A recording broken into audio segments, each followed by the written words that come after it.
ঘটনা হয়েছে গ্রামে সবাই যাতে দেখা যেতেছে বিদেশ যাওয়ানোর লেগে জমা দিছে।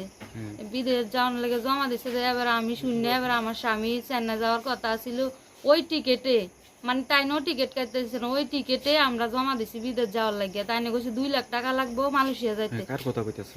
কামাল মিয়া, রাঙ্গামাটির কামাল মিয়া। তো 2 লাখ টাকা কইছে, আমরা কইছি 2 লাখ টাকা দেবো। 2 লাখ টাকা দিছি, দেওয়ার পর তাই নিয়ে মালয়েশিয়া নিছে না, কইছে এরপর মালদ্বীপ কইছি। আচ্ছা কইছি ঠিক আছে মালদ্বীপ নিয়ে যান। এরপর মালদ্বীপও দিছে না, তারপর ডুবাই দিছে। এরপর আমরা কইছি না ডুবাই যাইতাম না, ডুবাইয়ের কাজ তো ভালো না।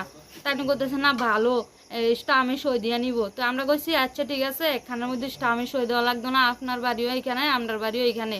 পরে আমরা গ্রামের 2 মেম্বার সামনে রাখিয়া সাক্ষী রাখিয়া তাইনের কাছে টাকা পয়সা দিছি। তাইনি কইছে তার কাছে সামনে শিখার গেছে যে ক্লিনার কাম দিব, 45,000 টাকা বেতন হইব।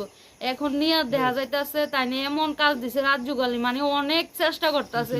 আমার 2টা বাচ্চা আছে, 2টা বাচ্চারে দিকে চাইয়া আমি কইছি যে দেহ অনেক কষ্ট করে চেন্নাই কাম করে এই টাকা পয়সা কামাইছ, চেষ্টা করো থাকার লাগে অনেক। মানে আজকে 17 দিন আমার হাজব্যান্ড গেছে যে, মানে 5 জন গেছে আগে আর কিছু গেছে পরে।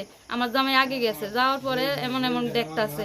এবার কইতাছে যে মা আমি তো আর ফাটতাছি না, মানে দেখা যাইতেছে কষ্টের কাম করব, কষ্টের কাম করেও থাকবো, কিন্তু দেখা যাইতেছে ঘুম ঠিক হইতেছেন। কোন দেশের বিদেশে 3টার সময় ঘুমের থেকে উঠতে যাইতে, 3টার সময় ঘুমের থেকে উঠতে যায়, 5 ঘন্টা রাস্তার মধ্যে থাকে, 10 ঘন্টা ডিউটি। এরপরে খানা নিজের আইয়া আবার রান্না করে খাইতেছে। কইতেছে আমি খানাটা খাইতেছি না, ডিউটিতে নিয়ে খানা যাইতেছে পচা। দেখা যাইতেছে মানে আমার হাজব্যান্ডও কইতেছে আমি কিভাবে থাকতাম, মানে কাজ করে যে কষ্ট করে যে ফ্যাটটা করে খামো ওইটাই খাইতে পারতাছি না। তো আমার জামাই এখন কান্নাকাটি করতেছে, মানে যোগাযোগ হইতেছে না কিভাবে বাড়িতে আইব। আপনারা কিভাবে আমার স্বামীরে বাড়িতে এনে দিবেন আপনারা দেখেন।